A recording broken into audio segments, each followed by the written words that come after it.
بسم اللہ الرحمن الرحیم۔ السلام علیکم۔ حضرت تمیم داری رضی اللہ تعالی عنہ بتاتے ہیں کہ ہم اللہ پاک کے آخری نبی حضرت محمد مصطفیٰ صلی اللہ علیہ وآلہ وسلم کے پاس بیٹھے ہوئے تھے کہ اتنے میں ایک اونٹ بھاگتا ہوا آیا اور پیارے آقا صلی اللہ علیہ وآلہ وسلم کے سر انور کے پاس آ کر رکا، جیسے کان میں کوئی بات کہہ رہا ہو۔ آپ صلی اللہ علیہ وآلہ وسلم نے اسے کہا کہ اے اونٹ پرسکون ہو جا۔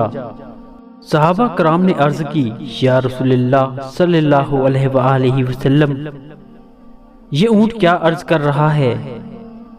آپ صلی اللہ علیہ وآلہ وسلم نے فرمایا، اس اونٹ کے مالکوں نے اسے ذبح کر کے اس کا گوشت کھانے کا ارادہ کر لیا تھا، سو یہ ان کے پاس سے بھاگ آیا اور اب تمہارے نبی کی بارگاہ میں فریاد کر رہا ہے۔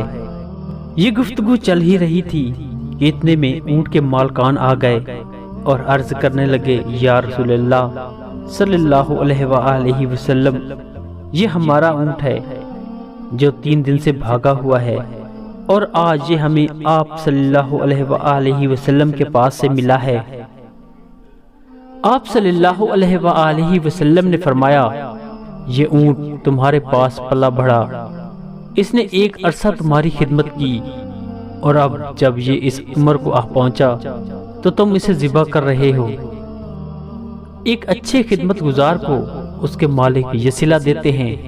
بہرحال آپ صلی اللہ علیہ وآلہ وسلم نے اس سے یہ اونٹ 100 درہم میں خرید لیا اور پھر فرمایا، اے اونٹ جا تو اللہ پاک کی رضا کی خاطر آزاد ہے۔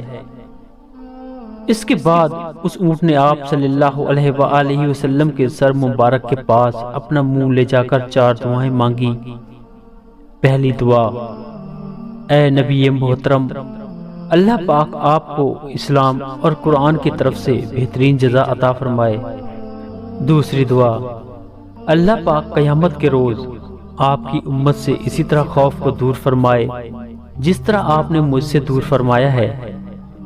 تیسری دعا، اللہ پاک دشمنوں سے آپ کی امت کے خون کو اسی طرح محفوظ رکھے جس طرح آپ نے میرا خون محفوظ فرمایا ہے۔ چوتھی دعا، اللہ پاک آپ کی امت کے درمیان جنگ و جدال پیدا نہ ہونے دے۔